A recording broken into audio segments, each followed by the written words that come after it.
অনেক বড় একটা দুঃসংবাদ আমাদের বাংলাদেশিদের জন্য। ইটালির পার্লামেন্টে নতুন একটা আইন হতে যাচ্ছে। বাংলাদেশি যারা অবৈধভাবে ইটালিতে থাকবেন আর রাজনৈতিক আশ্রয়ের জন্য আবেদন করবেন, তাদের কেসটা শেষ হওয়ার সাথে সাথে তাদেরকে ধরে দেশে পাঠিয়ে দেওয়া হবে।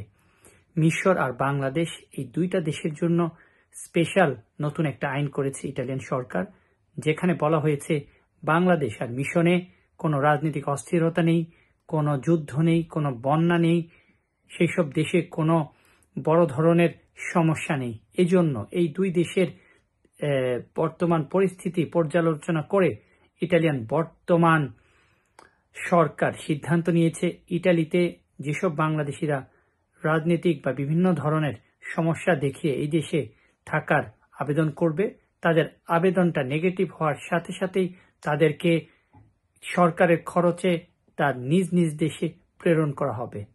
তার মানে বোঝা যাচ্ছে যে ইটালিতে আপনি রাজনৈতিক আশ্রয় আবেদন করার সাথে সাথে যদি সেটা পজিটিভ না হয়, তাদেরকে ধরে বাংলাদেশে পাঠিয়ে দেবে। ইটালিতে হাজার হাজার বাংলাদেশি আছে যারা কৃষি ভিসাতে ইটালি এসেছেন, রোমানিয়া দিয়ে এসেছেন, লিবিয়া দিয়ে এসেছেন।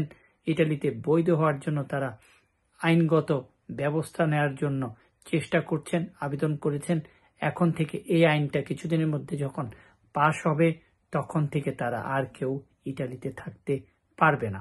ইটালির বর্তমান সরকার প্রতি বছরই, গত 2 বছর আর এই বছর, নতুন নতুন এমন কিছু আইন করছেন যাতে করে অবৈধভাবে ইটালিতে থাকা অনেক কঠিন হয়ে যাবে।